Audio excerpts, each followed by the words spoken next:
jobs? Right. Well, I think the number one thing is if we're going to have a vibrant economy, we have to have a thriving job base.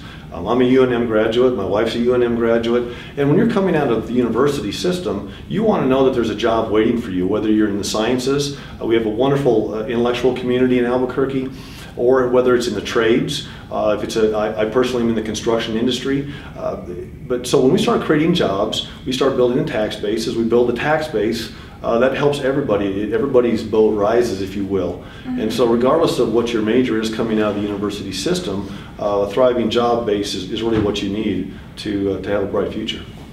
How do you think the university helps the city of Albuquerque? Well, it's critical. Not only is it one of the largest employers in the city and the state, but it's the intellectual engine that runs the city. It's the ties with the university, with Sandia Labs.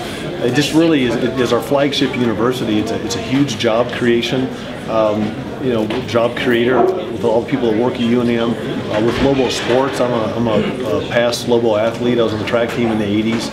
And so it's just a center of pride for our city, and it's just a great thing. Well, we hear more about property crime in Albuquerque than almost any other issue as we're talking to folks out in the streets. Property crime is up 9% in Albuquerque. 31,000 people in Albuquerque last year were victims of property crime, including myself. And so this is very much on people's minds. And part of the quality of life for all of us is to making sure we feel safe in our homes, making sure that our personal property is protected. So what I think you do is you sit down as a mayor, you pull your police officers in. These people are experts at crime solving, crime prevention. You ask them, what are the resources that you need? How can we prioritize property crime to make sure that we're funding the resources that you need to not only keep us safe and to keep our property safe, but also to get yourselves home safe at night. So I think it's a prioritization issue as much as anything. Well, I was wondering, I thought I heard something a while ago about the city bus system as a student and not having a car. Public transportation is very important. I was wondering what you were going to do to make sure that that was available to students who need to commute to and from campus. Well, transportation is vital. If we're going to have an active community, we have to have transportation. I'm one of these folks that believes that the best way to do that is with a bus system rather than a trolley car. And so I think that those dollars could be better used to upgrade our transit system around the city.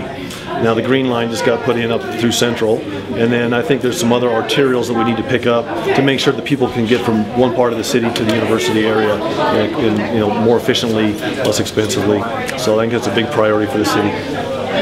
If you look at GEO bond dollars, impact fee dollars, state grants, there's a lot of money at City Hall that's sitting there that hasn't gone out the door yet. Even the mayor himself has said that there's $100 million or so that he'd like to get out on the street, but it hasn't happened yet. And I think in an economic downturn that we're in now, those are tax dollars that we've already sent into the city. Those should be used to put projects together to create jobs, number one, to improve public safety, and to improve quality of life issues around the city. So it's a real win-win thing for everybody if we can get those dollars out the door. Why they're not getting out the door, I guess you'd have to ask Martin Chavez that. I had a question. What are you going to do for alternative energy if you're elected mayor? Something going away from fossil fuels and all that. Well, I think as a mayor, you have to understand what your job is, and the mayor can't go out and put in alternative energy facilities. What you can do as a city is you can purchase energy from alternative sources. You can do what you can to promote alternative industries to come into town with some of the solar manufacturers that we have. We roll the red carpet out for a clean industry to come into our city. I think as a mayor, you can do a lot. Water is a big issue here, and I think what we do is we look at the future. The San Juan Chama project that came online over the last several years was planned almost 50 years ago. So I think what we need to do in our generation is we need to look forward to my son's generation and the generations after that. Put things in place that will get us to the next sustainability level for water once our cushion from the San Juan Chama is gone, and that's going to be bulk water transfers into the Middle Rio Grande. It's going to be working with our brackish water supplies to get those into where they're potable, and just looking towards those things that we can do 30, 40, 50 years out down the road, so that somebody in those days can then sit there and say, well, thank goodness somebody back several generations ago had the foresight to plan for our water future. Okay. One of the most wonderful things about Albuquerque is our cultural diversity. I agree.